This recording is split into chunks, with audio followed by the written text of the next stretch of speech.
ඔබගේ පම කිය එකට හිටිය දිනයේ මගෙන් තොරලොවක් ඔබට ඇති බවක් නැහැනේ හිතට දැනුනේ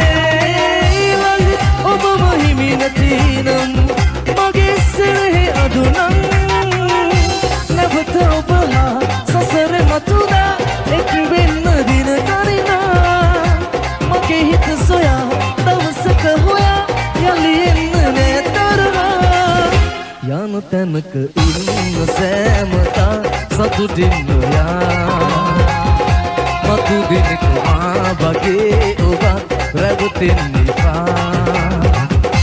ඔබෙන් ලද ආදර මං හිතේ සංගවාන හැම කල් නැවත ඔබ හා සසරේ මතුදා